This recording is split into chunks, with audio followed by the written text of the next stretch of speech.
বাংলায় চাকরির দাবিতে যখন দিনের পর দিন রাস্তায় চাকরি প্রার্থীরা, তখন বিহারে নীতিশের মাস্টার স্ট্রোক। বিহারে লোকসভা ভোটের মুখে বিহারের শিক্ষক নিয়ে মাস্টার স্ট্রোক নীতিশ কুমারের। প্রায় 4 লক্ষ চুক্তিভিত্তিক শিক্ষককে সরকারি কর্মীর মর্যাদা দেওয়ার সিদ্ধান্ত।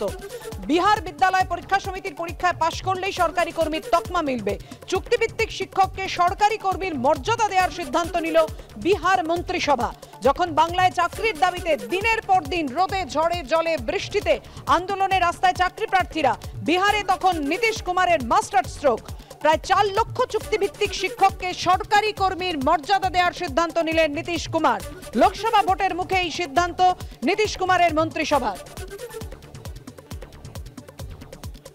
বিহার বিদ্যালয় পরীক্ষা সমিতির পরীক্ষায় পাশ করলেই সরকারি কর্মীর তকমা পাওয়া যাবে।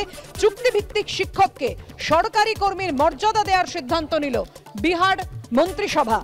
বাংলায় চাকরির দাবিতে যখন দিনের পর দিন রাস্তায় চাকরি প্রার্থীরা, তখন বিহারে নীতিশ কুমারের মাস্টার স্ট্রোক। লোকসভা ভোটের মুখেই সিপিএম সাংসদ এবং আইনজীবী বিকাশ রঞ্জন ভট্টাচার্য এই মুহূর্তে আমাদের সঙ্গে টেলিফোনে রয়েছেন। বিকাশ দা, কি বলবেন? দেখুন, প্রত্যেক সরকারের প্রাথমিক দায়িত্ব হচ্ছে শিক্ষার প্রসার ঘটানো, শিক্ষা একদম প্রান্ত সীমায় পৌঁছে দেওয়া, যাতে সাধারণ গরিব ঘরের ছেলেরা লেখাপড়া শিখতে পারে। এটা প্রাথমিক কাজ। সেই কাজ করার ক্ষেত্রে নীতিশ কুমার যে সিদ্ধান্ত নিয়েছেন অত্যন্ত যুক্তিসঙ্গত, সাংবিধানিক সিদ্ধান্ত এবং পিছিয়ে পড়া মানুষকে জ্ঞানের আলো পৌঁছে দেওয়ার ক্ষেত্রে সরকারের এই ভূমিকা প্রশংসার যোগ্য। চুক্তিভিত্তিক শিক্ষক মানে হচ্ছে শিক্ষকেরও না আছে নিরাপত্তা, তিনিও মন দিয়ে পড়াশোনা করাতে পারবেন না, এবং ছাত্ররাও তারাও কিন্তু চুক্তিভিত্তিক শিক্ষকের উপর শ্রদ্ধা রাখবেন না, যে চুক্তিটা যাতে কাল চলে যাবে। সেদিক থেকে খুব ভালো কাজ করেছেন এবং এটা দৃষ্টান্ত হওয়া উচিত সমস্ত রাজ্যের কাছে, বিশেষ করে এই রাজ্যের বুলিবাজ মমতার কাছে। ধন্যবাদ বিকাশ। আগামী 30শে ডিসেম্বর কলকাতা আসছেন মোহন ভাগবত। ডিসেম্বরে দুদিনের সফরে কলকাতা আসছেন সংঘ প্রধান। দুদিনের সফরে নিউ টাউনে এক ব্যবসায়ীর বাড়িতে যাবেন মোহন ভাগবত। বিজেপি নেতা তথা এআইএফএফ প্রেসিডেন্ট কল্যাণ চৌবের বাড়িতে যাবেন মোহন ভাগবত। আগামী 30শে ডিসেম্বর সল্টলেকে উপেন বিশ্বাসের বাড়িতেও যাওয়ার কথা রয়েছে তার। জিলাম করঞ্জয় আমাদের প্রতিনিধি রয়েছেন আমাদের সঙ্গে।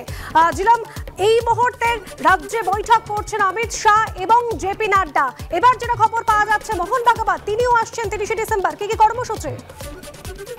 একদমই, রাষ্ট্রীয় স্বয়ংসেবক সংঘের যিনি প্রধান সংগঠন মোহন ভাগবত তিনি কলকাতায় আসছেন 30 তারিখ, 30 এবং 31 তারিখ তিনি থাকবেন এখানে। 30 তারিখ তিনি এসে নিউ টাউনে এক ব্যক্তির ব্যবসায়ীর বাড়ি যাবেন বলে জানা গিয়েছে এবং সেখানেই তিনি থাকবেন। তারপরে সন্ধ্যাবেলায় প্রথমে তিনি যাবেন কল্যাণ চৌবের বাড়িতে, অর্থাৎ বিজেপি নেতা এবং বর্তমানে তিনি ফুটবল ফেডারেশনের যিনি সভাপতি, অল ইন্ডিয়া ফুটবল ফেডারেশন, এবং তার বাড়ির পরে তিনি যাবেন উপেন বিশ্বাস সল্টলেকের বাড়িতে, তেমনটাই রাষ্ট্রীয় স্বয়ংসেবক সূত্রে জানা যাচ্ছে।